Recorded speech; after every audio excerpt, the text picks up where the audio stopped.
അസ്സലാമു അലൈക്കും വറഹ്മത്തുള്ളാഹി. വഹാബികൾക്കിടയിൽ പൊതുവെയുള്ള ഒരു വിശ്വാസമാണ് ലഈഫായ ഹദീസ് തീരെ പറ്റാത്തതാണ്, അത് ചവറ്റുകുട്ടയിലേക്ക് വലിച്ചെറിയപ്പെടേണ്ടതാണ് എന്നത്. എന്നാൽ സുന്നികൾ അവർ കൃത്യമായി ബോധിപ്പിച്ചു, അങ്ങനെയല്ല. വിശുദ്ധ ഇസ്ലാമിൽ ലഈഫായ ഹദീസ് കൊണ്ട് അമല് ചെയ്യാം, അങ്ങനെ അമല് ചെയ്യുന്നത് പുണ്യമുള്ള കാര്യമാണ് എന്ന് ഇമാമിങ്ങളുടെ ഉദ്ധരണികൾ കൊണ്ട് അവരെ പഠിപ്പിച്ചു. വഹാബികൾക്ക് കാര്യം മനസ്സിലായി. അത് പൂർണ്ണാർത്ഥത്തിൽ അംഗീകരിച്ചു കൊടുത്താൽ വഹാബി പ്രസ്ഥാനം ഇവിടെ ഉണ്ടാവൂല, അവർ പറയുന്നതൊക്കെ പൊള്ളയാണ് എന്ന് ജനം മനസ്സിലാക്കും. അതുകൊണ്ടാണ് അത് പൂർണ്ണമായി ഉൾക്കൊള്ളാൻ കഴിയാതെ ചില വഹാബി കുട്ടികൾ പരക്കം വായിക്കുന്നത്. അങ്ങനെ ഒരു വഹാബി കുട്ടിയുടെ വീഡിയോ ഒന്ന് കണ്ടു നോക്കൂ നിങ്ങൾ. ദീനിൽ കടത്തിക്കൂട്ടിയിട്ടുള്ള കാര്യങ്ങൾ ജനങ്ങളെ പഠിപ്പിക്കുമ്പോൾ അത് ചോദ്യം ചെയ്യുമ്പോൾ അവർ ചില ദുർബലമായ ഹദീസുകൾ കൊണ്ട് ഇത് ദുർബലമായ ഹദീസുകൾ എന്ന് ചോദിക്കുമ്പോൾ അവർ പറയും ദുർബലമായ ഹദീസുകൾ ഫളായിലിന് വേണ്ടി ഉപയോഗിക്കാന്ന് പറയും. യഥാർത്ഥത്തിൽ ദുർബലമായ ഹദീസുകൾ കൊണ്ട് അമൽ ചെയ്യാൻ പറ്റും. അതിന്റെ സത്യാവസ്ഥ എന്താണെന്ന് നമുക്ക് നോക്കാം.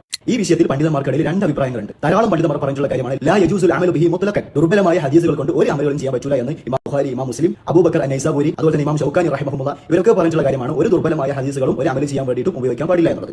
എങ്ങനെ ഇമാം ബുഖാരി റളിയല്ലാഹു അൻഹു പറഞ്ഞു എന്നോ, എങ്ങനെ ലഈഫായ ഹദീസ് കൊണ്ട് അമൽ ചെയ്യാൻ പറ്റൂല എന്നോ അങ്ങനെ പറഞ്ഞ ഇബാറത്ത് ഒന്ന് കാണിക്കണേ. യഥാർത്ഥത്തിൽ ഈ വിഷയത്തിൽ മഹാരഥന്മാരായ ഭൂരിഭാഗം പണ്ഡിതന്മാരുടെ അഭിപ്രായം എന്താണ്? ഇജ്മാ ഉണ്ട്, ഇത്തിഫാഖ് ഉണ്ട് എന്നുപോലും മഹത്തുക്കളായ ഇമാമിങ്ങൾ കൃത്യമായി തന്നെ കിതാബുകളിൽ രേഖപ്പെടുത്തി വെച്ചിട്ടുണ്ട്. ബഹുമാനപ്പെട്ട ഇമാമുൻ നവവി റഹ്മത്തുള്ളാഹി അലൈഹി അവിടുത്തെ മജ്മുഇലും അവിടുത്തെ അദ്കാറിലും ഈ വിഷയം കൃത്യമായി രേഖപ്പെടുത്തുന്നത് കാണാം.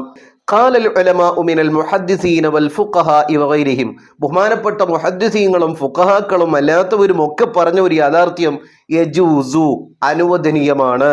വയുസ്തഹബ്ബു, എന്താണ് ഫർഹമോനെ യുസ്തഹബ്ബു എന്നതിന്റെ അർത്ഥം? അടുത്ത വീഡിയോയിൽ ഒന്ന് കൃത്യമായി ഒന്ന് അർത്ഥം വെക്കണേ. തൽക്കാലം ഞാനിപ്പോ അതിന്റെ അർത്ഥം വെക്കുന്നില്ല. വയുസ്തഹബ്ബു അൽ അമലു, എന്താണ് അനുവദനീയവും മുസ്തഹബുമായത്? അൽ അമലു ഫിൽ ഫളാഇലി വത്തർഗീബി വത്തർഹീബി ബിൽ ഹദീസിൽ ലഈഫി മാ ലം യകുൻ മൗളൂആ, ഹദീസ് മൗളൂ അല്ലാത്ത കാലത്തോളം ഈ പറയപ്പെട്ട ഫളാഇലുൽ അമാലിലും തർഗീബിലും തർഹീബിലും ലഈഫായ ഹദീസ് കൊണ്ട് അമലു ചെയ്യൽ അനുവദനീയവും മുസ്തഹബുമാണ് എന്ന് ഇമാമുൻ നവവി റഹ്മത്തുള്ളാഹി അലൈഹി രേഖപ്പെടുത്തുന്നു.